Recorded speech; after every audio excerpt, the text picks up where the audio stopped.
Satu ada oknum dari Polsek infonya, dan yang kedua ada oknum atau orang yang disuruh oleh seseorang yang pada saat itu infonya dekat dengan tersangka. Jadi biaya otopsi ini yang seharusnya jadi tanggung jawab negara itu tidak ada. Nah, kalau tidak ada kan berarti tidak ada otopsi, karena tidak mungkin otopsi tidak ada biaya. Namun saya tidak prejudice untuk mengatakan apakah ini sudah contempt of court ataukah ini hakimnya melanggar etik, saya tidak tahu.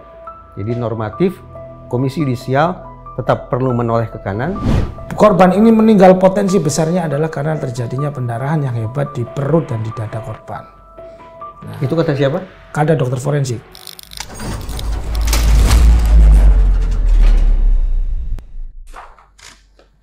Halo Sobat TN, ketemu lagi di Bang X Napi Diskursusnet. Sobat TN, ontran-ontran atau gonjang-ganjing di jagat hukum negeri ini hari-hari ini tak cuma dipantik oleh kasus kematian dua sejoli di Cirebon, Jawa Barat, Vina dan Eki, tapi juga disumbang oleh sebuah kasus di Surabaya. Ketika Majelis Hakim Pengadilan Negeri Surabaya, Jawa Timur memutus vonis bebas terhadap terdakwa Gregorius Ronald Tanur atas dakwaan pembunuhan dan atau penganiayaan terhadap kekasihnya, Dini Sera Afrianti. Putusan bebas yang sontak memproduksi heboh. Siapa Gregorius Ronald Tanur? Dia tak lain adalah anak anggota DPR dari fraksi Partai Kebangkitan Bangsa dari daerah pemilihan Nusa Tenggara Timur. Kita akan ajak para sobat TN untuk bersiniar tentang itu. Tapi sebelumnya, sila Sobat TN untuk subscribe dan nyalakan lonceng notifikasinya. Nanti setelah selesai menonton video ini, sila juga untuk like, comment, and share. Sobat TN, sekarang saatnya saya perkenalkan semua yang membersamai saya di sini. Tentu saja ada seorang Mas Reza Indragiri Amril. Assalamualaikum Sobat TN. Waalaikumsalam. Dan di sebelah sana saya ada Mas Dimas Yemahura. Beliau adalah penasihat hukum dari keluarga Dini Sera. Betul ya Mas ya? Ini langsung dari Surabaya nih? Siap. Luar biasa. Demi mencari keadilan buat korbannya. Bismillah. Mas Reza, kita harus membahas kasus ini dari approach, dari perspektif, dan dari paradigma program khusus kita ini, program Bang X Napi. Lebih ke sana. Jadi mungkin soal politiknya sedikit-sedikit aja. Gitu. Tapi lebih ke Bang X Napi. Justru nggak boleh ada politik. Justru nggak boleh ya? Kalau politik sudah bercumbu dengan hukum, tinggal tunggu kehancurannya aja. Serius itu. Tapi bahwa ketika anggota DPR ada yang keras banget ngomong, itu masuk wilayah itu nggak? Sejujurnya saya bertanya-tanya, Mas sudah terima naskah putusan belum? Saya sampai Lengkap. sekarang belum. Kutipan belum. Nah, bagaimana mungkin seorang anggota DPR yang pasti juga belum menerima naskah lengkap ataupun kutipan pun belum ada, sudah bisa membuat sebuah simpulan-simpulan dengan kosakata yang menurut saya ekstrim menurut saya. Gitu. Jadi jangan-jangan ya. Komisi Yudisial di samping bekerja untuk mengakomodasi laporan dari Mas Dimas, dan saya menurut rasa hormat atas inisiatif Mas Dimas datang ke Jakarta untuk melapor, tapi pada saat yang sama Komisi Yudisial juga harus bersiap untuk menjaga marwah dan martabat hakim. Karena kalau kemudian ada siapapun itu yang belum membaca berkas secara lengkap, langsung menghakimi hakim dengan penilaian-penilaian yang serba negatif, bagaimana mempertanggungjawabkannya? Salah-salah malah itu bisa dianggap sebagai sebuah tindakan yang merendahkan martabat hakim. Saya tidak bicara individu per individu ya, tapi itu sebuah aturan umum yang berlaku bahwa kita semua juga punya kewajiban untuk di samping mencermati proses penegakan hukum, tapi juga menjaga marwah martabat hakim. Sayangnya di Indonesia tidak ada istilah contempt of court. Ada sih ada, tapi tidak ada aturan mainnya. Namun saya tidak prejudice untuk mengatakan apakah ini sudah contempt of court ataukah ini hakimnya melanggar etik, saya tidak tahu. Jadi normatif, Komisi Yudisial tetap perlu menoleh ke kanan dan juga memalingkan kepala ke kiri. Dua pihak perlu diperhatikan, masyarakat dan hakim. Baiklah, kita sekarang ke Mas Dimas jadi langsung. Publik harus tahu seterang-terangnya tentang kasus ini sampai kemudian ujungnya nanti gimana setelah prosesnya berlangsung terus, nanti kan masih akan berproses. Makanya yang coba saya tanyakan sekarang adalah tolonglah kami semua publik nih diberi pemahaman tentang detail kronologi kasusnya biar terang banget ini Mas. Boleh Mas Dimas? Oke. Saya diminta untuk menerangkan detail ya. Berarti mulai dari tanggal 3 mayat ini ditemukan sampai dengan boleh. persidangan. Boleh. Detail ya. Bukan yang dari tanggal 3 ketika korban dan tersangka waktu itu terdakwa itu berkaraoke, bukan ya? Dari penemuan mayat jadinya? Ya, karena saya tidak mengalami peristiwa itu, tapi saya mengalami saat mayat ini ditemukan. Begitu. Jadi kalau mau disampaikan detail ya, langsung saja ya, Bapak ya. Jadi pada saat itu pagi saya ada di kantor saya, ada salah satu teman korban ini mengirimkan pesan singkat WA, bahwasanya ditemukan seorang wanita yang tergeletak di lantai basement di sebuah karaoke di Mall Landmark Surabaya dengan kondisi-kondisi yang menurut saya sudah terdapat berbagai macam luka dan lebam. Nah, dari informasi yang dikirimkan ke saya itu mengatakan bahwasanya korban ini meninggal dunia karena sakit lambung. Nah, tentu saya tidak dengan serta-merta menerima informasi itu begitu saja. Saya juga melakukan pendalaman dengan mengecek media yang beredar, informasi melalui media, dan benar ada satu statement tadi yang keluar ternyata dari salah satu kanit reskrim di Polsek Lakasantri. Bahwasanya sudah mengatakan ini meninggal karena sakit lambung. Kanit mana Mas? Kanit Lakasantri. Polsek. Ini kejadian jam sekian, Kanit mengeluarkan statementnya kapan itu Mas? Statement itu keluar sekitar pukul 8 pagi. Sementara peristiwa Hmm. Peristiwa ini sekitar jam 2 dini hari. Jadi 6 jam berselang, Iya. seorang kanit reskrim di Polsek Iya. sudah mengeluarkan simpulan. Siap. Ini simpulan atau dugaan sih Pak? Itu sudah mengarah kesimpulan kalau di dalam media. Ya, mau simpulan ataupun dugaan, tapi kan kita pantas bertanya ya. Iya. Dalam waktu 6 jam seorang kanit reskrim sudah bisa mengeluarkan pernyataan seperti itu, basisnya apa itu? Ya. Itu tadi. Karena saya melihat adanya gejala-gejala yang menurut saya sudah di luar dari adjustment. Akhirnya saya menginisiatifkan dan memberanikan diri untuk mengambil alih perkara ini dengan melakukan komunikasi kepada Polrestabes Surabaya. Mengambil alih? Ya. Memang sebelumnya ditangani oleh? Pertama kan ditangani Polsek kan. Oke. Ya. Karena adjustment menurut saya tidak sama persepsi saya. Saya mengambil alih dengan melakukan komunikasi kepada Polrestabes. Nah, di Polrestabes itu akhirnya saya dengan rekan Polrestabes datang ke lokasi kejadian di Blackpool. Di sana saya menyatakan bahwasanya wah ini nggak benar. Oke, kalau tunggu sebentar Mas, saya mau tanya. Saat itu almarhumah Dini Sera itu sudah jadi sudah dong. Udah lama ya? Kamar mayat. Enggak, maksudnya enggak. Mas Dimas memang penasihat hukumnya Dini saat itu udah. Saya tidak kenal beliau. Saya juga tidak mengerti latar belakang beliau. Saya hanya mengenal salah satu teman beliau yang itu pun juga tidak dekat dengan saya. Tapi dia punya nomor saya tiba-tiba. Tapi kok bisa membawa kasus ini dari Polsek ke Polres?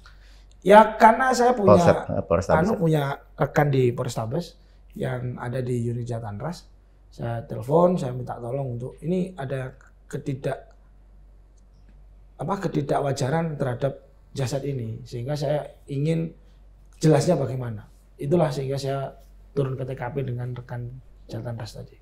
Itu enggak ini Mas, enggak memasuki domain atau yurisdiksi polisi kalau gitu. Kan bukan siapa-siapa jadi. Menurut saya kita tidak harus bicara Mas Dimas sebagai seorang kuasa hukum, tapi sebagai anggota masyarakat yang punya keterpanggilan hati gitu saja. Toh beliau tidak melakukan intervensi kan? Tidak keluar duit kan untuk nyuruh petugas dari Polrestabes turun ke lapangan? Saya tidak keluar uang. Nah, anggap saja masyarakat yang peduli. Ya. Saya hanya minta agar ini saya diberikan hak untuk mengawasi awal. Nah, pertanyaannya, kalau saya agak beda angle dengan Mas Insan, jadi ketika ada personil dari Polrestabes yang turun, itu kapasitasnya resmi atau tidak resmi? Oke, sudah saya jelaskan ya. Nah. Jadi tim yang berada dari Polrestabes itu setelah berdiskusi dengan saya diminta ini nanti arahnya gimana Mas Dimas? Saya ingin membuat laporan. Dan saya pastikan nanti keluarga akan membuat laporan dengan saya dampingi sebagai kuasa hukum. Oke, disampaikanlah itu kepada pimpinan mereka dan muncul surat perintah secara resmi bagi mereka untuk melakukan prarekonstruksi. Jadi sebelum turun ke lokasi kejadian sudah ada komunikasi ini kan ya? Iya. Bukan ke lokasi kejadian tidak bertanya ke Mas Dimas baru kemudian lapor ke pimpinan, bukan begitu? Begitu, bukan. Jadi kami tetap, karena saya juga kuasa hukum, tentunya saya tahu prosesnya.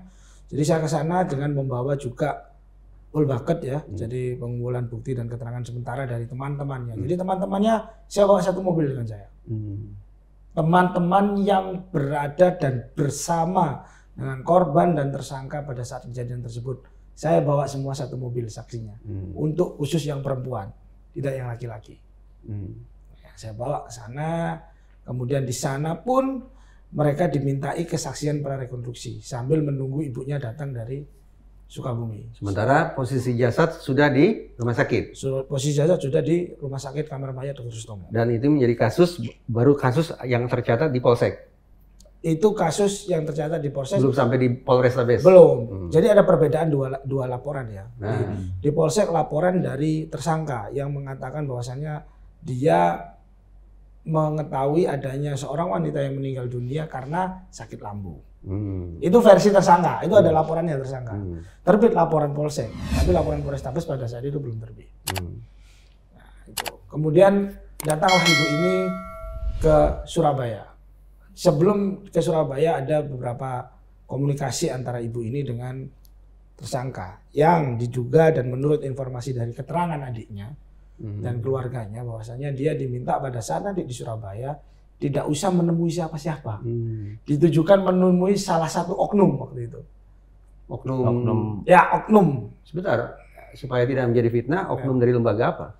Yang jelas ada dua versi. Satu ada oknum dari Polsek infonya, dan yang kedua ada oknum atau orang yang disuruh oleh seseorang yang pada saat itu infonya dekat dengan tersangka. Satu dari Polsek. Satu dari Polsek dan satunya infonya dari tersangka.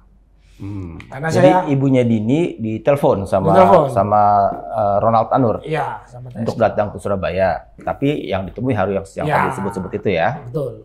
Nah itu saya kemudian melalui temannya ini berbicara dengan ibunya. Ibu, adik, ini kakakmu meninggal dalam keadaan yang tidak wajar. Kita harus membuka tabir ini, kita harus mendudukkan perkara ini secara hukum dengan baik. Iya mas, terus gimana mas? Ya kamu nggak usah khawatir, nanti saya akan membantu kamu, keperluanmu dan lain sebagainya, saya akan mengupayakan yang terbaik. Ketemunya di mana sama ibu dan adik? Di bandara. Di bandara? Iya, ada fotonya, ada press release-nya. Berarti si ibu itu sudah sempat menghubungi oknum dari Polsek itu? Sempat. Boleh kita mundur ke sana dulu ya? Iya. Apa isi komunikasi antara ibu almarhumah dengan oknum Polsek tersebut? Isi Polsek mana? Polsek Lakasantri. Lakasantri? Iya. Apa isi komunikasinya? Ya sebatas pada dasarnya ya ini anak ibu meninggal, tolong nanti segera temui saya dulu begitu. Segera temui saya dulu? Ya, infonya begitu. Saya tidak menyebut dengan spesifik ya karena itu nanti saya tidak mau menjadi fitnah, tapi adalah beberapa poin-poin yang memang sudah disampaikan dan atas inisiatif saya setelah saya temui, jadi cukup ya.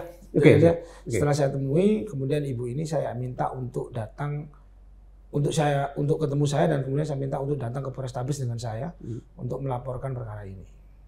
Oke, perkara ini sudah saya laporkan dengan ibu di Polrestabes Surabaya dengan terbit nomor laporan polisi. Jadi si ibu itu, ibu almarhumah belum sempat ketemu sama Ronald Tanur ya? Belum. Saya sudah masuk ke ibunya dulu. Kemudian setelah itu kami diminta untuk ke kamar mayat karena ibunya saya minta untuk membuat surat pernyataan persetujuan otopsi. Nah, di persetujuan otopsi ini saat melakukan otopsi lah ini ya timbul perdebatan. Ini rumah sakit yang National Hospital atau Dr. Sutomo? Dr. Sutomo. Ya. Timbul perdebatan. Ya, timbul perdebatan adalah ada ya artinya ibu ini ada beberapa yang menanyakan kenapa harus otopsi. Saya bilang ibu harus kukuh untuk otopsi. Gitu. Ya Mas Dimas saya ikut. Nah saya kemudian menanyakan kepada salah satu petugas di Polres untuk biaya otopsinya apakah sudah ada, sudah siap kan begitu. Tidak ada infonya. Jadi biaya otopsi ini yang seharusnya jadi tanggung jawab negara itu tidak ada. Nah, kalau tidak ada kan berarti tidak ada otopsi, karena tidak mungkin otopsi tidak ada biaya kan gitu. Akhirnya saya atas inisiatif saya pribadi membiayai secara pribadi otopsi yang dilakukan oleh dokter di rumah sakit. Berapa itu? Berapa? 5.100.000. Ada standar atau itu adalah biaya otopsi yang sudah ditentukan di Rumah Sakit Dr. Sutomo. oh bukan ada ini otopsi level A, level B, level C? Itu otopsi keseluruhan. Keseluruhan? Iya. 5 juta sekian itu? 5 juta sekian. Ada kwitansi dong Mas? Kwitansi ada, bukti transfer ada, bukti chat saya dengan petugas kamar mayat pun ada. Gitu. Ya setelah semua itu selesai, saya bilang kepada petugas kamar mayat, pertemukan saya dengan dokternya atau tim saya dengan dokternya sehingga saya juga bisa mendapatkan paparan awal, karena hasil otopsi tidak bisa kami bawa. Akan aneh, kami yang membayar, kami yang tidak boleh mengetahui hasil otopsi. Ya memang kalau secara KUHP, secara aturan penyidikan memang kami tidak boleh mendapatkan hasil otopsi. Lantas kalau tidak boleh, berdasarkan aturan juga itu menjadi anggarannya negara, kenapa kok harus kami yang membayarkan itu? Tapi itu kami bayar, nggak apa-apa. Karena kami ingin mengungkap kebenaran. Selesai otopsi dilaksanakan, rekan kami yakni saudara Angga yang ada di lapangan, pada saat itu saya minta untuk menemui dokternya. Dan didampingi oleh adiknya, adik sepupu dari korban, agar ada 2 orang yang mengetahui. Karena kan kalau satu maka tidak bisa keterangannya menjadi kuat. Kan. Ditemuilah si dokter Feni waktu itu. Ya, disampaikan bahwasannya hasil analisa awal ditemukan beberapa. Di luar memang sudah ditemukan luka-luka ya. Luka-luka yang diduga akibat kekerasan benda tumpul. Seperti di leher, di kepala, di kaki, di perut, dan di punggung.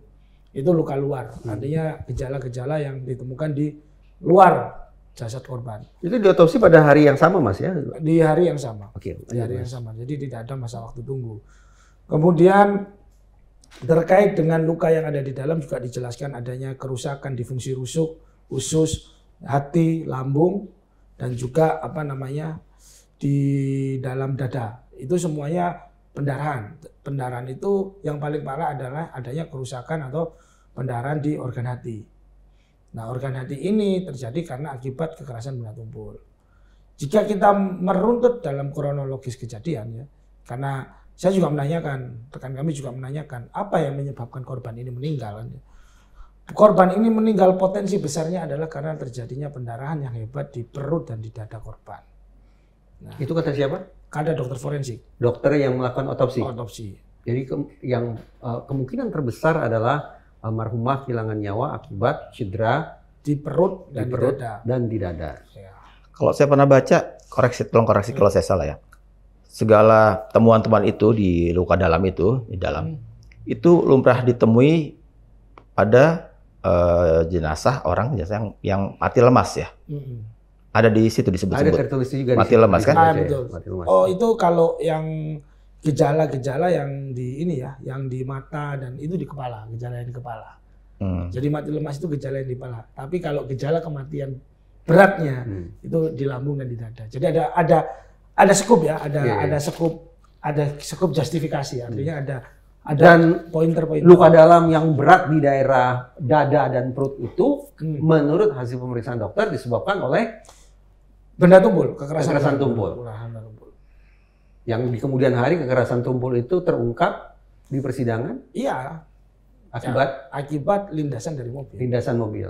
Ditambah dengan adanya bukti di kondisi jasad korban ada bekas ban. Ya. Kenapa saya tanya ini? Karena dengan segala hormat untuk keluarga almarhumah, ini kalau saya baca berkas kan bentuk kekerasan yang kabarnya dilakukan oleh Ronald terhadap almarhumah ini kan beruntun ya. Iya. Ada pukulan segala macam. Tendangan, pukulan. Nah, saya ingin memastikan luka dalam di daerah dada dan perut itu bukan akibat tendangan dan pukulan, melainkan terungkap di persidangan akibat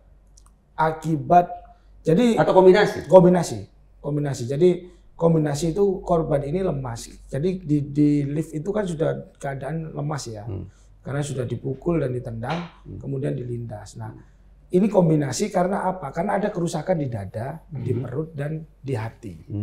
Jadi kalau kita bicara kronologis, ini lindasan itu menyamping dari ban samping. Dan memang di gambar ini ada lindasan ban di lengan. Ini lengan korban. Jadi memang ada lindasan ban. Jadi bannya melindas daerah lengan. Ya, lengan ke bawah, dan memang lukanya di sini, di hati. Bahwa Mas, supaya saya tidak salah paham. Ban kendaraan itu melindas lengan ke belakang. Bagian tubuh juga. Maksud saya abdomen ini kena abdomen. Kan di dada juga ada bukti luka. Luka memar. Jadi kondisi jasad itu di dada pada saat baju ini dibuka ada luka memar memang.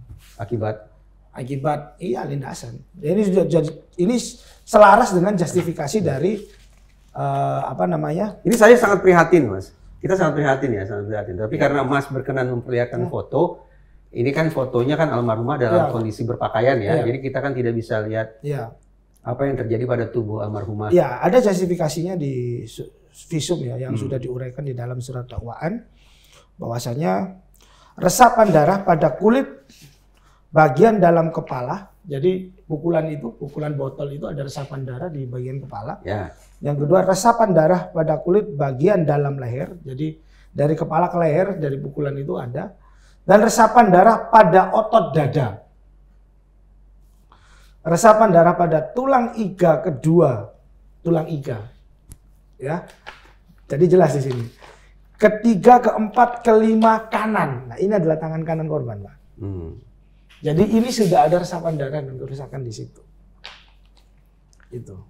Kalau saya baca di pemberitaan, bentar ya. Ada luka memar pada bagian bawah paru kanan dan hati akibat kekerasan benda tumpul. Jadi sudah ada luka memar di bagian paru kanan. Paru kanan itu yang dilindas bagian kanan. Yang kemudian ada luka robek pada hati akibat kekerasan benda tumpul. Artinya itu tereskalasi sampai dengan hati. Dan ditambah ada pendarahan pada rongga perut kurang lebih 1.200 ml. 1.200 ml itu cukup besar. Mas, saya tidak dalam posisi berdebat nih, Mas. Karena tuh saya nggak tahu kan situasi seperti apa. Saya tidak menangani almarhumah. Hasil otopsi juga kita tidak punya kan. Jadi tidak berdebat. Bertanya, Mas.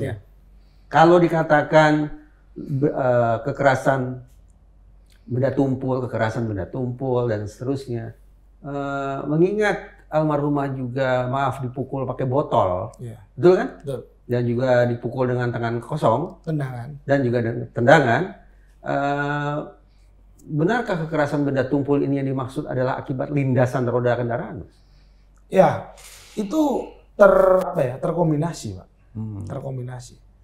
Kalau pukulan itu memang terjadi di botol, di kepala dan leher, serta di perut. Tapi kalau dari analisis hasil visum ini adalah akibat lindasan. Akibat lindasan. Ya. Saya berkeyakinan begitu. Kenapa? Karena ini ada persesuaian antara kondisi jasad, visum, dan fakta kejadian. Tentunya kita sebagai orang hukum, tentu kita punya logika hukum. Betul. Kan begitu. Dan itu menurut saya begitu. Nah, setelah ada hasil visum ini, kemudian ada press release nih dari Polrestabes Surabaya. Boleh nggak Mas, sebentar saya mau terusin tadi pertanyaan yang tadinya mau saya tanyakan tapi agak terpotong. Tentang korban yang ada luka-luka lindasan itu. Saya sementara ini pakai kata terlindas. Karena dari yang saya baca pemberitaannya, itu peristiwanya ketika korban bersandar di mobilnya Ronald Tanur, ketika suasana cekcok, dan kemudian Ronald Tanur menjalankan mobil itu, sehingga korban ya agak ke pelintir posisinya, jatuh baru terlindas. Begitukah peristiwanya? Makanya saya masih pakai kata terminologi terlindas sih, bukan dilindas nih, karena ada unsur nggak sengajanya mungkin. Makanya klarifikasinya bagaimana kalau menurut pemberitaan itu? Ya, sebentar. Saya hanya mau memborderline dulu. Ini ada orang yang terlindas atau dilindas ya. Sepakat ya kita ya? Ada orang yang terlindas atau dilindas. Oke ya. Sekarang saya sampaikan faktanya. Jadi Ronald Tanur, si tersangka ini masuk ke mobil. Tersangka ada di samping bermain HP, di samping pintu. Bersandar. Pintu depan. Kamu mau pulang nggak dengan aku? Sudah ada kata begitu. Dia nggak mau, kan gitu. Tidak mau dia. Dia tahu di situ ada orang kan. Di samping mobilnya masih ada seorang perempuan yang bersandar. Lazimnya jika dia berlogika sehat, dia tidak akan menjalankan mobil pada saat ada orang di samping mobilnya. Kenapa, Mas? Apa? Kalau dia berlogika sehat, Iya. dia waras, dia tidak akan. Kalau Bapak di samping mobil Bapak ada orang, Bapak jalankan nggak mobilnya? Justru itu yang saya tanya ke Bapak. Ya nggak mungkin lah kita jalankan, karena itu dapat membahayakan Oke. nyawa orang lain. Ya, setidaknya dia turun. Kalau kamu nggak mau pulang dengan saya, jangan di sini. Aku mau pulang. Setidaknya ada aktivitas pencegahan. Ini tidak ada, Bos. Ini tidak ada. Mobil langsung dijalankan sama dia. Jret gitu. Terlindaslah korban. Katakan kalau menurut Anda itu terlindas ya salah, ya dilindaslah korban ini. Makanya saya tanya mengklarifikasi itu karena pemberitaan kan Faktanya seperti begitu. itu. Dan itu diakui oleh tersangka pada saat rekonstruksi. Kalau dia sadar bahwa dia melindas, gitu kan? Iya. Apa tujuan dia melindas korban itu, Mas? Kalau menurut saya di sana dia terpancing oleh emosi. Dia terpancing emosi. Kenapa saya yakin dia sadar? Anda pasti sudah melihat banyaknya video yang beredar di media massa, di media digital, pada saat dia merekam orang yang dia lindas. Kalau dia tidak sadar dia melindas orang, untuk apa dia turun merekam? Seolah-olah dia membuat sebuah alibi, sebuah konstruksi fakta bahwasanya dia tidak tahu apa yang terjadi dengan orang ini. Pada saat orang itu tidak sadar, tidak mungkin dia akan membuat konstruksi fakta yang seperti itu. Itu sudah dapat kita gunakan menjadi sebuah psikologi seorang kriminal atau seorang tersangka. Dia membuat video, secara sadar dia buat, dan pada saat ditanya oleh security, dan untungnya bahwasanya saya pernah membaca sebuah buku bahwasanya tidak ada kejahatan yang tak berbekas itu. Ada sebuah pertanyaan dari security, ini siapa, kenapa? Nggak tahu. Tiba-tiba dia ada di situ tadi. Oh, ada security yang datang ke situ? Ya, ada. Korbannya masih digeletak dengan gambar di itu. bawah mobil ya jadinya? Ya, posisi ini video itu. Sama seperti yang beredar di media. Berarti boleh kelihatan di kamera? Pertunjuk. Sama. Seperti inilah kondisi korban pertama kali di video oleh si tersangka. Ini diambil dari kamera siapa ini? Ini diambil oleh kamera penyidik kalau dia. Ya. Ini kamera temannya. Kamera temannya. Kamera temannya. Tapi kami mendapatkan ini dari penyidik. Itu temannya yang memotret atau temannya terima forward? Terima sebenarnya. Terima forward gitu ya. Iya. Ini ada rekamannya. Jadi ini sepertinya bagian dari screenshot atau apa, saya kurang paham. Kemudian korban ini, tersangka ini mengakui tidak mengenal. Ya. Dari pertanyaan security kan menanyakan, security menanya, lo kalau nggak mengenal terus siapa? Kenapa dia itu? Ini bawa dong, tanggung jawab dong. Oke ya.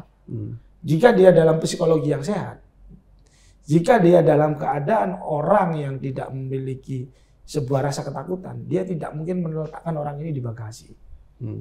Oh, di bagasi ditaruhnya? Ya, itu secara psikologi.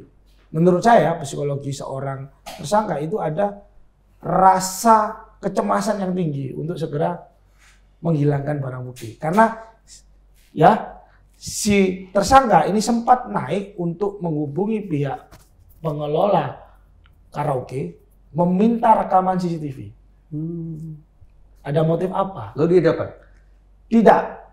Tidak diberikan karena yang memiliki hak meminta rekaman CCTV itu polisi dan dimiliki oleh pengelola apartemen Landmark. Mall Landmark Surabaya. Nah, sudah ada sebuah fakta, konstruksi fakta yang ingin dibuat oleh tersangka pada saat itu. Sebentar Mas, saya mau tanya juga tentang korban ditaruh di bagasi. Ya. Ya. Saya baca mobilnya Kijang Innova ya, kalau nggak salah. Ya. Nah, di Innova Reborn. Nah, ini yang perlu saya coba tanyakan. Di bagasi secara benar bagasi atau di row terakhir, di kursi row terakhir? Row terakhir. Itu disebut bagasi kah? Di jok itu kan berarti kan? Nggak. Joknya ratakan. Oh. Oke, kalau di row terakhir dengan jok, mohon maaf ya, ini seorang orang yang tidak sadarkan diri, seperti seorang mayat yang diletakkan di atas pickup kalau menurut saya. Sebenarnya di row terakhir tapi joknya diratakan. Kalau ada tidak penjelasan bahwa di lantai itu, di foto ini korban sudah dalam kondisi tidak bernyawa atau masih, maaf, sekarat atau gimana? Ada tidak penjelasan tentang itu? Nanti saya jelaskan di lanjut slide berikutnya. Jadi begitu masuk di bagasi ya, kita lihat tadi ya. Jadi sejak awal sudah ada upaya membuat konstruksi fakta dari tersangka, ya, dugaan konstruksi fakta lah. Kalau saya tidak boleh menjustifikasi karena saya bukan hakim ya, tapi saya menyampaikan apa adanya. Kemudian si tersangka ini berjalan mengemudikan mobilnya, tidak lantas membawa ke rumah sakit. Namun dia pergi ke apartemen dari si korban ini di Orchard Tanglin, Surabaya. Nah, sesampai di apartemen, diturunkanlah si korban ini di lobi apartemen. Anehnya, diturunkan tuh maksudnya diletakkan diturunkan dari mobil, ya, lalu dibopong, dibantu oleh salah satu pengunjung, diletakkan di lobi. Maaf, dibantu oleh seorang pengunjung. Iya, ada diletakkan di lobi, di sofa di lobi. Bukan, di kursi roda yang disediakan oleh security. Oke ya, dibawalah dia ke lobi karena dari pihak security takut nanti akan terjadi keramaian. Kalau diletakkan di lobi, otomatis ditaruh di sebelah kantor pengelola. Ya, ditaruhlah di situ seperti video yang beredar kan. Tapi jangan salah, itu bukan video pada saat begitu diturunkan terus dia memberikan pertolongan, tidak. Setelah si korban ini diturunkan, dia naik ke kamar korban, ke unitnya. Korban sudah di kursi roda tapi ya. Sudah di kursi roda. Nah itu kondisinya bagaimana? Masih hidup atau sudah tidak sadar? Tidak sadar. Sudah tidak sadar. Tapi belum pasti ada kepastian itu masih bernyawa atau enggak? Belum selesai. Nanti saya jelaskan. Oke. Biar clear. Ya. Kapan sih dia tidak bernyawa? Boleh. Naiklah ke atas. Naik ke atas. Di bawah ini diawasi oleh security di lobi.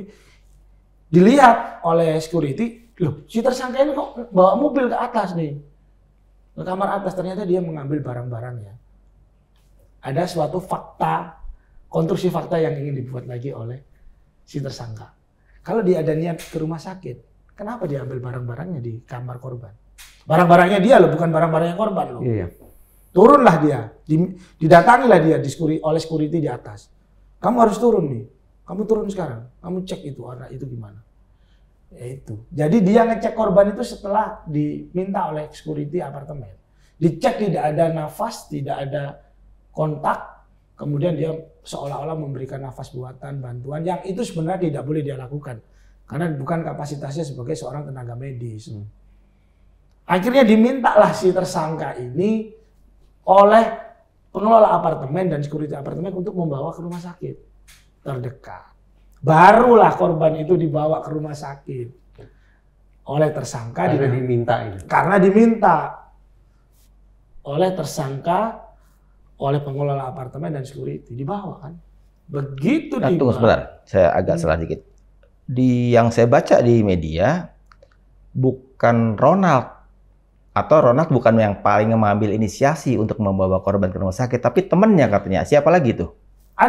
Ada teman-temannya itu, ada pengelola apartemen itu, Mbak Epi namanya. Kalau di mobil itu cuma berdua, Ronald dan korban tadinya. Adinya pada saat sudah sampai di apartemen berempat. Dua lagi siapa itu? Jadi korban, Ronald, security dan pengelola apartemen untuk datang ke National Hospital. Kenapa pilihannya National Hospital ada? Karena yang paling dekat. Oh itu yang paling dekat. Dan security apartemen dan Mbak Epi ini ikut untuk memastikan. Mbak Epi itu temannya Dini? Temannya Dini. Kebetulan dia adalah pengelola unit apartemen yang disewa oleh korban. Clear ya di situ ya? Clear. Jalan. Fakta kejadian ini clear. Jalan di sana diperiksa oleh dokter di National Hospital. Cek mata, cek denyut jantung, cek lainnya. Diperiksa di dalam rumah sakit atau di mobil? Di dalam rumah sakit. Kalau saya baca itu didudukan di kursi depan, korbannya Dini, Jadi belum diturunkan dari mobil, dokter datang untuk meriksa langsung di kursi depan itu, bukan? Sudah diperiksa. Ada dakwaan. Jadi bukan di kursi depan mobil ya? Bukan. Sudah dibawa ke dalam gedung rumah sakitnya maksudnya ya? Di IGD Rumah Sakit Nasional Hospital. Berarti yang di pemberitaan beda sama yang sekarang. Dr. Felicia Limantoro menyarankan ke Pak. Jadi Dr. Leman dia melakukan pengecekan dengan defibrilator. Ya bayangkan sudah diberikan alat kejut loh. Mana mungkin kita ngasih alat kejut di mobil, Bos? Gitu. Ya, kan saya cuma mengklarifikasi dari yang saya baca. Itu pentingnya kita klarifikasi, Mas. Jadi ya cukup menguras emosi ya. Dan disimpulkanlah Meninggal dia di situ. Meninggal. Sudah meninggal. Jadi jadi statusnya dead on arrival ya. Iya. Jadi adjustment awal nih, Bos. Adjustment awal ini. Dia meninggal kurang lebih 30 menit sampai 45 menit sebelum tiba di rumah sakit. Kita hitung interval waktu ke belakang.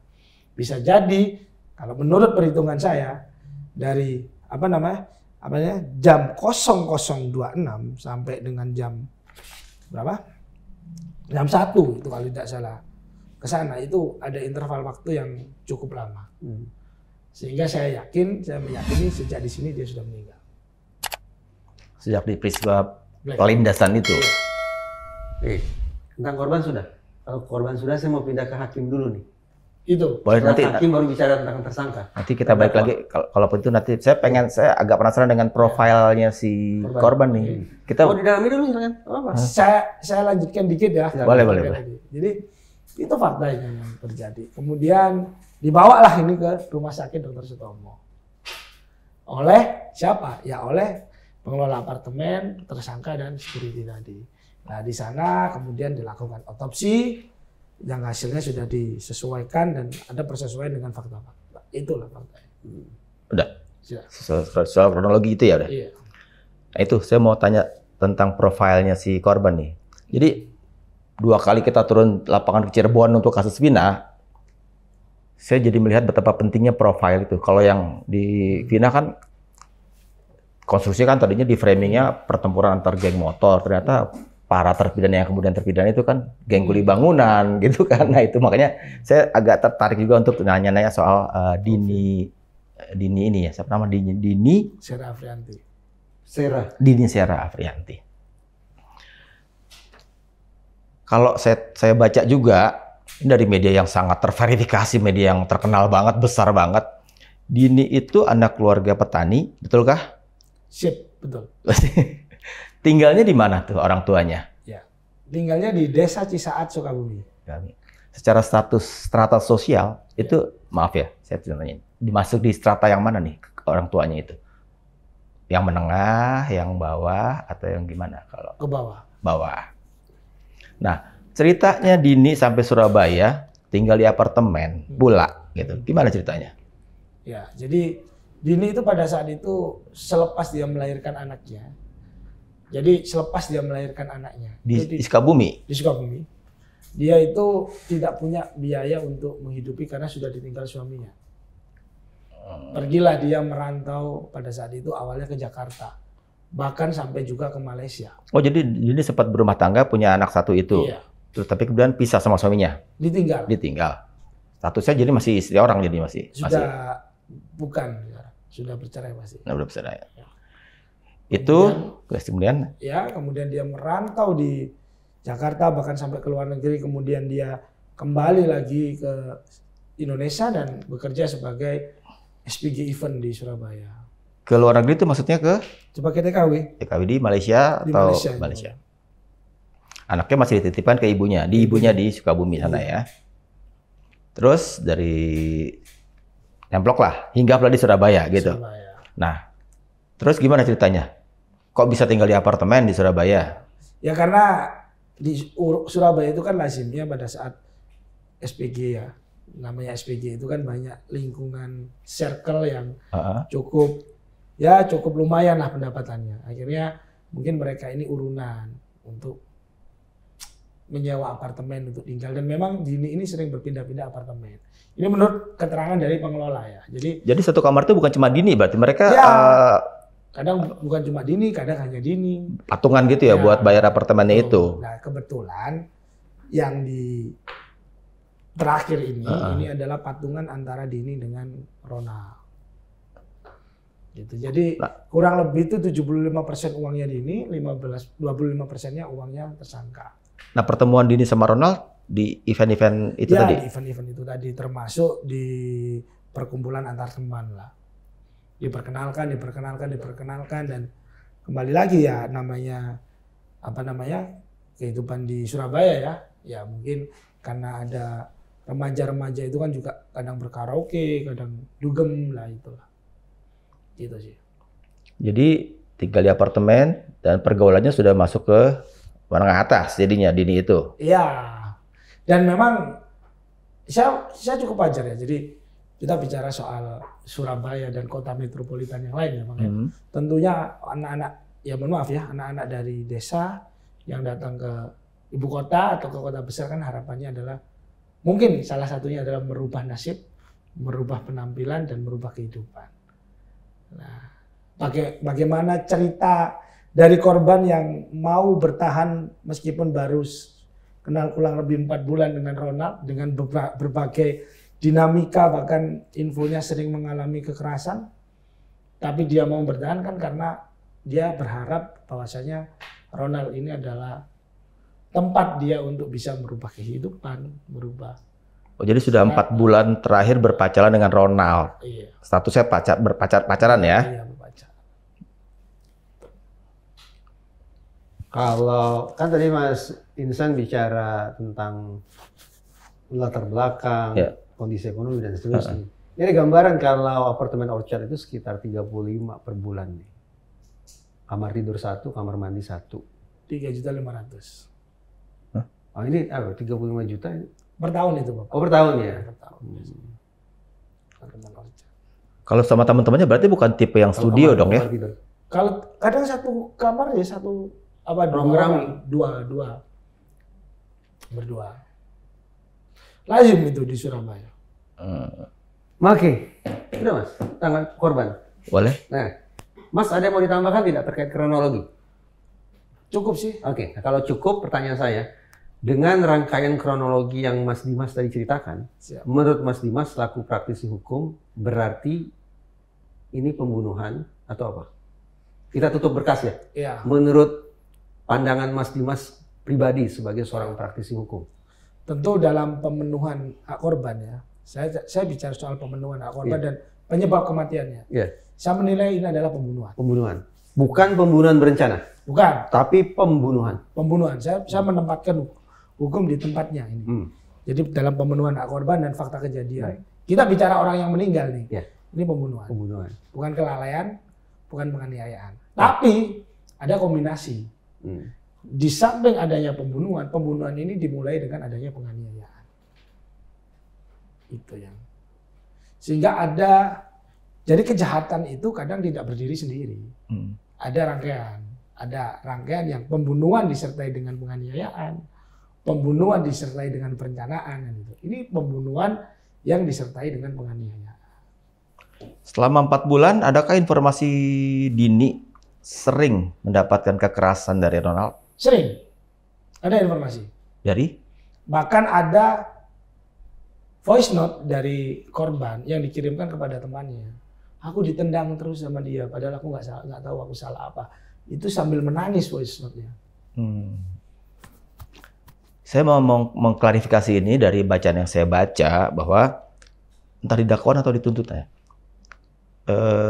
terjadi kekerasan berulang terhadap korban. Nah, pertanyaan saya, apakah yang berulang itu pada hari tanggal 3 ketika yang peristiwa terlindas habis karaoke segala macam, atau yang sebelumnya ditarik ke belakangnya sebelum peristiwa berkaraoke itu jadinya? Tidak.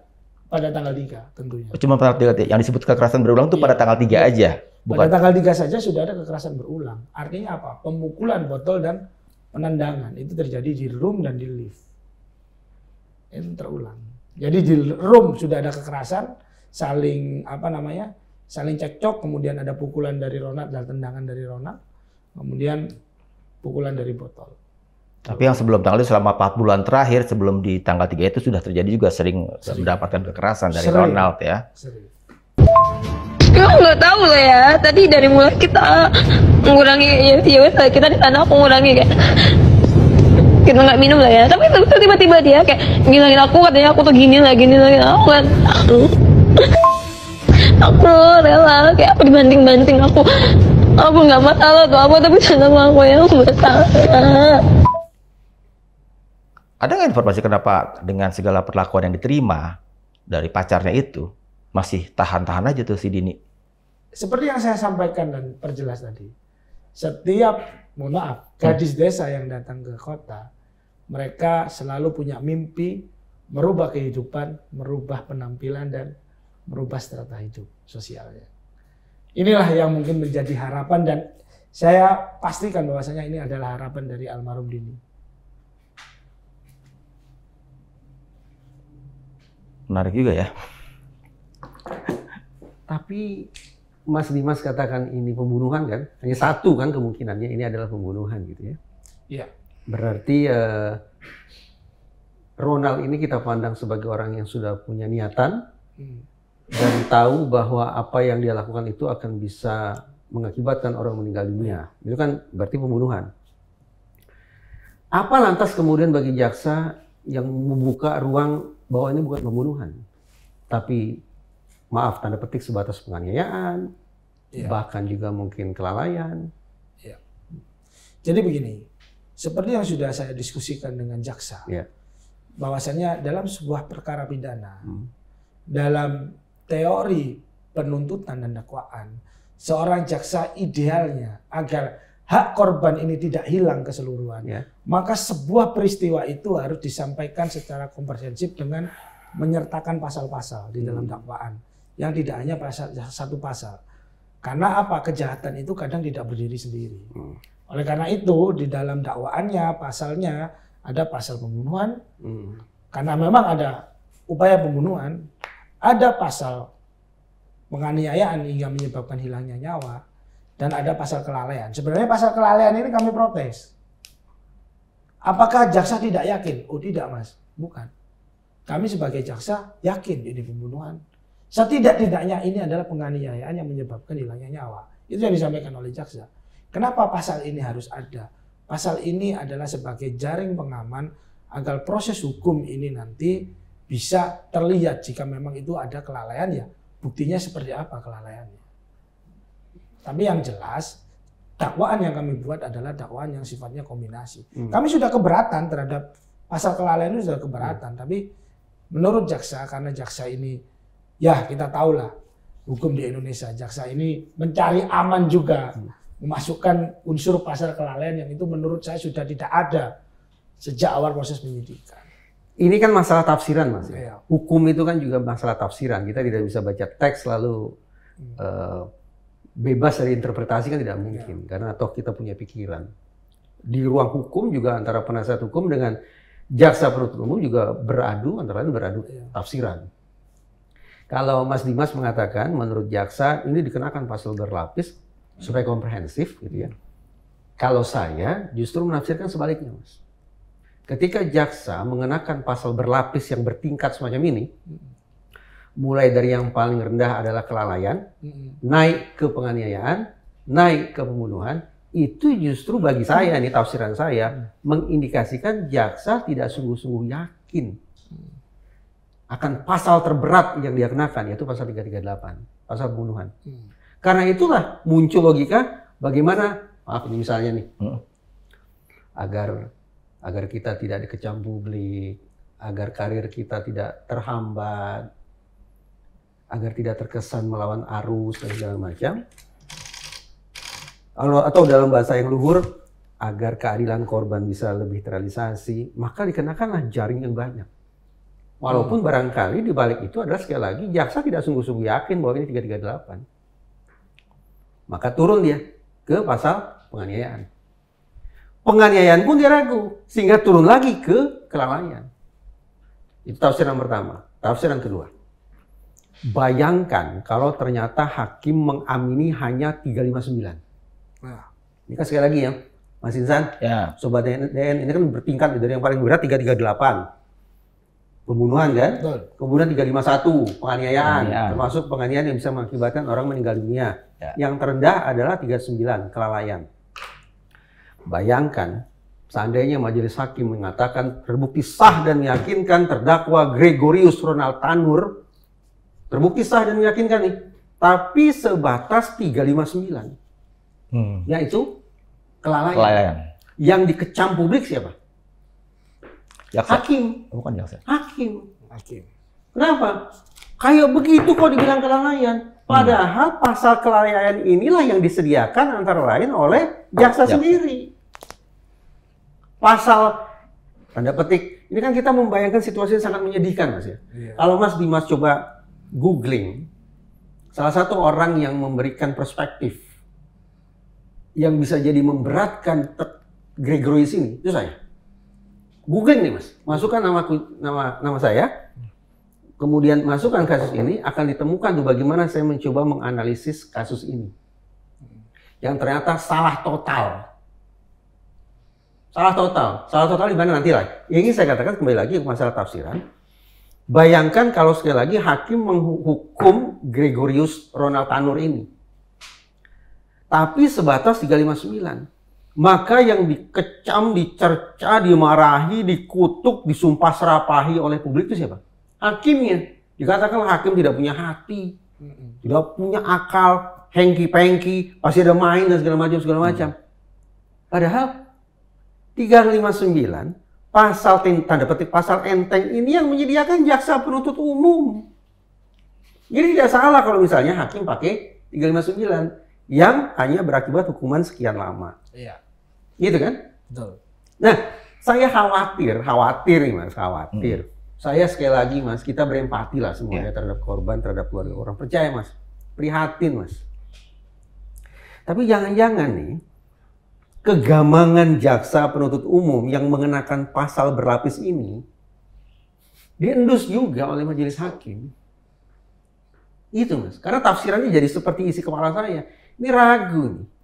Jaksa penuntut umum ini ragu ini. Gitu Mas. Karena kalau jaksa penuntut umum yakin 338-nya cukup Mas. Yang disebut sebagai penganiayaan sebotol segala macam, itu tidak usah dikenakan pasal tersendiri. Iya. Itu adalah bentuk-bentuk kekerasannya, tapi jangan jadi pasal tersendiri. Sama-sama seperti modus. Memukul, menendang, melindas. Itu kan cukup dijadikan sebagai sebuah modus. Jangan dijadikan sebagai sebuah pasal tersendiri. Itu menurut saya. Nah, karena sekali lagi hakim membaca jaksa penuntut umum itu ragu, ya secara psikologis mungkin hakim juga terpengaruhi, karena kan di ruang sidang itu kan juga sebuah pertarungan psikologis kan. Bagaimana penasihat hukum berusaha mempengaruhi psikologinya hakim, bagaimana jaksa mempengaruhi psikologinya hakim, bagaimana netizen, citizen mempengaruhi suasana batinnya hakim, itu semua bermain secara psikologis. Gitu. Dengan jaksa menyediakan pasal 359 itu yang terendah itu, Mas Reza menduga-dugakah bahwa jaksa masuk angin? Saya tidak tahu tuh Mas. Konotasi masuk angin tuh ada main duit kan di situ. Iya. Ya, ada main duit. Saya tidak tahu, tapi kalau saya hanya mengatakan ini indikasi kegamangan. Kalau saya tinggal lagi harus di dalam. Gamangnya karena apa kan? Karena nalarnya, karena keilmuannya, atau gamang karena ada tiupan-tiupan. ya, kalau saya Pak Reza, Ya. jadi kalau saya dengan jaksa akan menambahkan pasal itu, kami secara resmi dari korban ya, secara resmi ini sudah mengirimkan surat keberatan atas penambahan pasal itu nanti. Itu sudah kami kirimkan. Dan jaksa pun sudah kami demo di depan kantor Kejaksaan Negeri Surabaya. Oh, ini menarik nih, belum ada di pemberitaan yang lain kayaknya. Tapi Mas Dimas ke DPR tidak kemudian melaporkan jaksa. Sebentar. Oh ya, sebentar, belum. Karena Lanjut. kita bicara hukum, kita bicara sebuah proses. Iya. Saya tidak bisa menyalahkan jaksa begitu saja. Hmm. Pada saat itu sudah saya demo. Saya kirim surat keberatan, tapi ada sebuah gentleman agreement yang disampaikan oleh jaksa. Ke saya, ke tim saya juga. Mas, saya akan mengawal kasus ini dengan maksimal dan buktikan nanti di tuntutan. Kata siapa? Kata JPU-nya. Buktikan di tuntutan nanti. Tuntutan saya bagaimana. Saya tidak akan mengaburkan faktanya. Meskipun saya keberatan dengan pasal itu. Dan saya akan keberatan dengan cara berpikir jaksa. Karena kita kalau berdebat bagaimana konstruksi pembuatan dakwaan, ada banyak profesor yang sudah saya kasih pendapat, banyak sekali. Dan saya bertanya apakah dakwaan seperti ini aman bagi kami, Prof. Gitu. Ya, dia bilang, Dimas, ada salah satu prof saya di Universitas Bhayangkara mengatakan bahwasanya hakim dalam memutus sebuah perkara itu harus menggunakan tingkat keyakinan tertinggi. Jadi hakul yakin katanya dia. Hakul yakin, bagaimana keyakinan itu timbul? Keyakinan itu timbul harus berdasarkan fakta, bukti, dan bagaimana hakim itu menilai keadilan berdasarkan kebenaran. Jadi itu.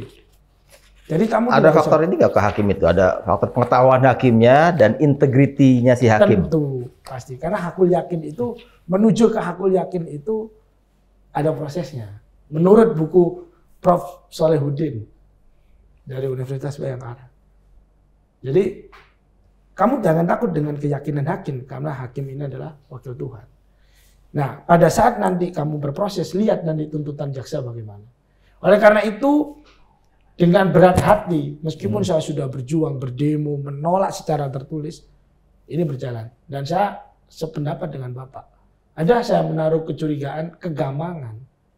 Kegamangan karena dalam tanda kutip. Bukan dia tidak yakin dengan perkaranya, tapi ada yang membuat dia menjadi tidak pede untuk maju. Apa itu? Apa itu? Maksud saya apa yang membuat Mas Dimas punya feeling seperti itu? Kami sudah berkalang tanah mengawal perkara ini.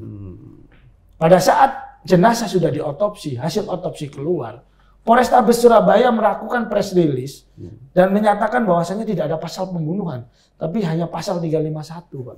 Iya, penganiayaan. Di awal itu, kami keberatan sudah. Untuk memperjuangkan satu pasal, untuk memperjuangkan fakta hukum pembunuhan ini, kami sudah berkalang tanah. Akhirnya oleh Polrestabes direvisi, Pak. Ada pasal pembunuhan. Bayangkan, preskon itu sudah tidak ada pasal pembunuhan. Kemudian muncullah pasal pembunuhan. Berdasarkan gelar perkara khusus yang dilakukan supervisi oleh Polda Jatim. Contoh Mas ya, tadi saya bacakan. Ada tuh frasa dari jaksa di dakwaan itu mengatakan seharusnya, kurang lebih lah, seharusnya Gregorius Ronald Tanur ini tahu bahwa apa yang dia lakukan itu akan bisa mengakibatkan meninggalnya korban. Kalimat itu menunjukkan tidak 338.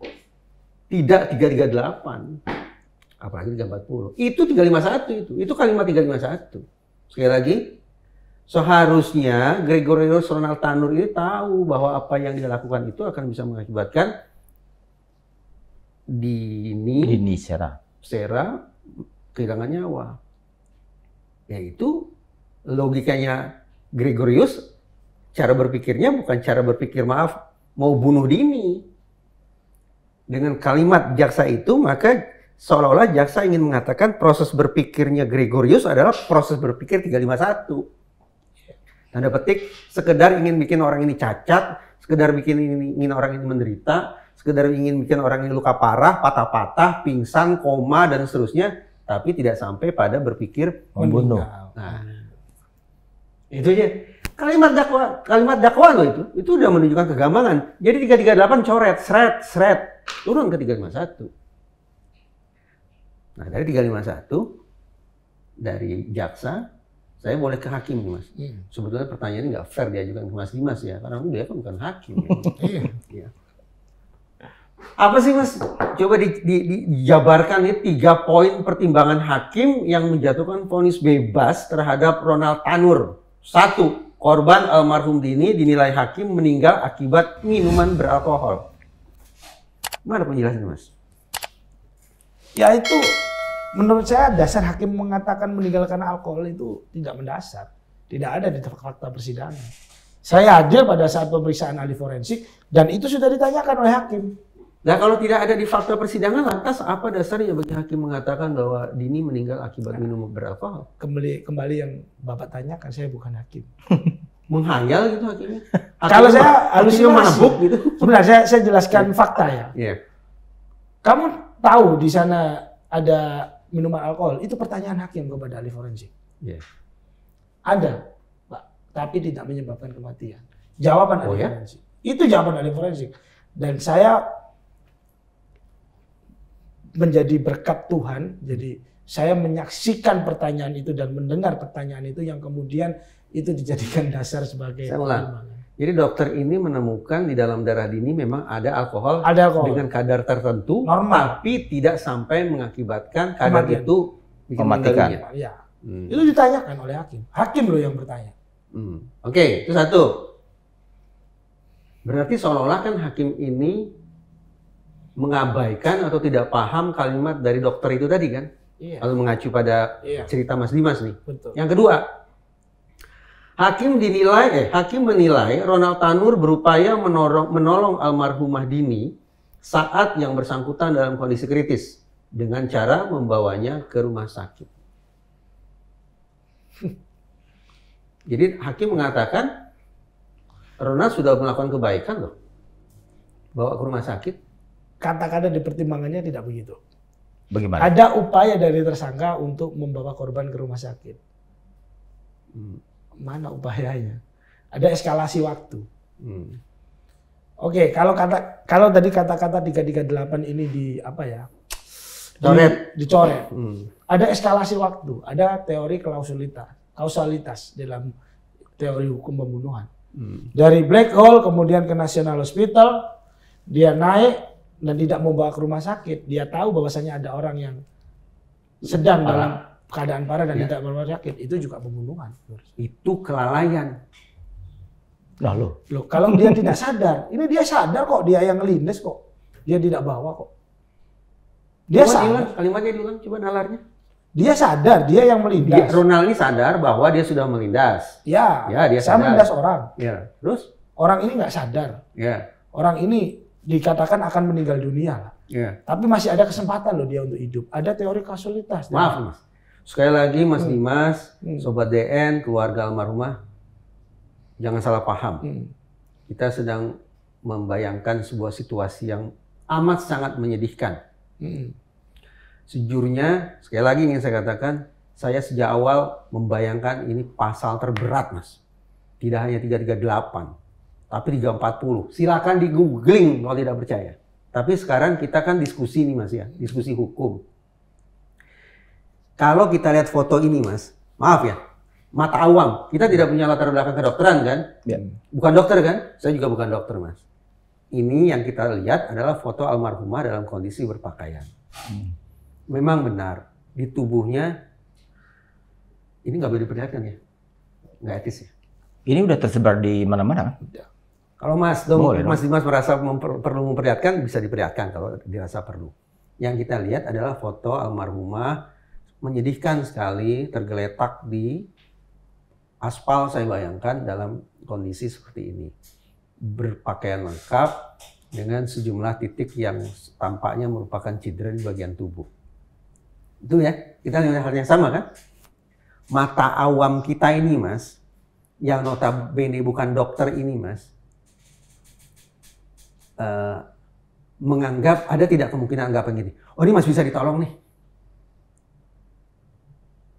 Masih bisa ditolong sendiri nih. Mungkin dikompres, segala macam. Tanpa kita sadari, kalau kita dokter, kita tahu persis betapa parahnya kondisi almarhumah saat itu. Mata awam kita inilah yang membuat kita melakukan 359. Yaitu kelalaian. Lalai kita. Karena kita awam sekali lagi. Kita sekedar melihat kondisi luarnya.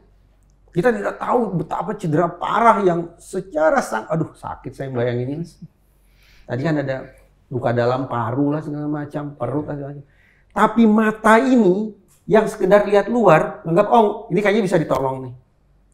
Bawa ke apartemen, kasih kompres, kasih obat merah, tenangkan, kasih air hangat, harapannya sembuh. Saya mau nolong, Mas, saya mau nolong nih, tapi nolong dengan gaya berpikir awam. Mas Insan masuk nangkap saya. Masuk. Saya mau menolong tapi gaya berpikir awam. Terjadilah meninggal dunia almarhumah.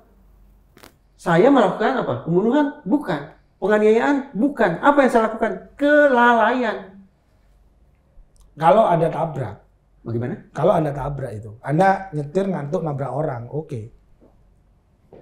Oke, silakan kalau kacamatanya begitu. Kacamatanya berbeda seperti fakta yang sudah saya jelaskan, sudah clear. Dia tahu ada orang di sebelah. Memang sengaja. Dia tahu lindas orang. jret.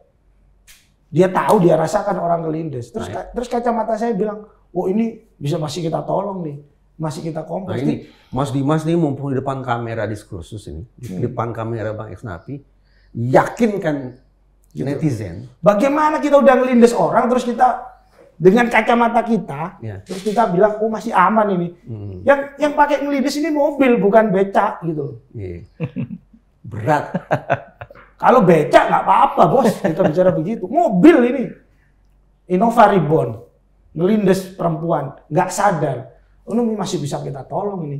Nanti aja bawa ke apartemen dikompres. Orang gila itu Pak. Jadi menurut Mas Dimas tidak pun ternyata di apartemen si Ronald malah naik ke malah kamar kan, gitu. mengambil barang-barang. Kecuali kan? kalau dia naik ambil es batu, ambil kompres Pak.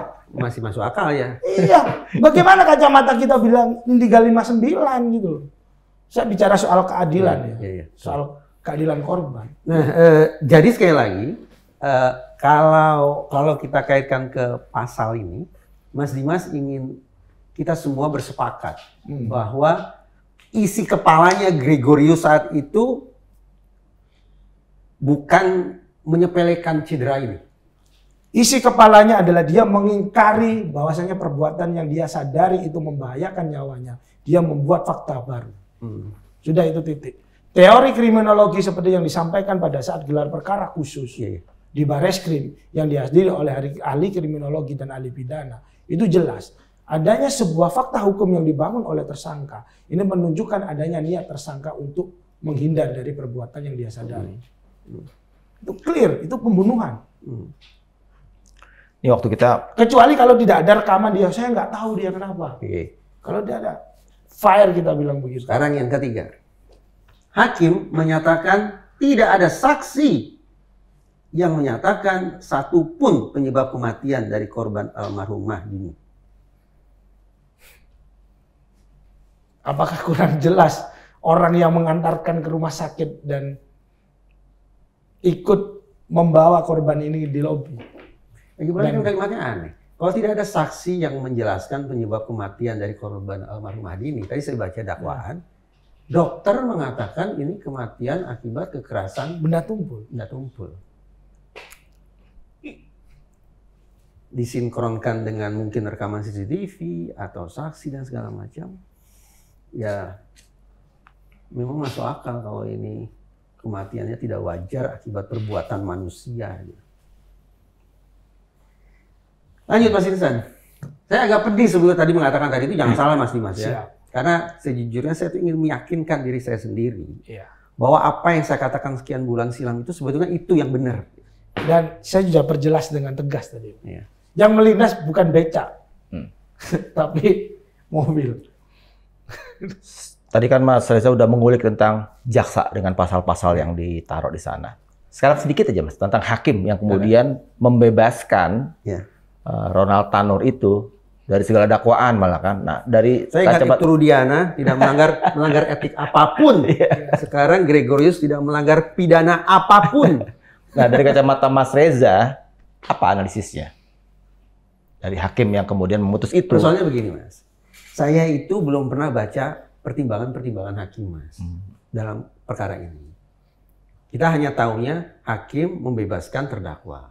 Tapi pertimbangannya kan kita harus tahu semestinya Mas. Kalau tidak, ya justru kita menghakimi hakim. Itu saya katakan sembrono itu Mas, gegabah. Karena itu Mas Dimas, dengan segala hormat ya, ada anggota dewan yang sepertinya Mas Dimas dan tim temui di gedung Wakil Rakyat, yang menurut saya lebih dari hakim itu jadinya Mas.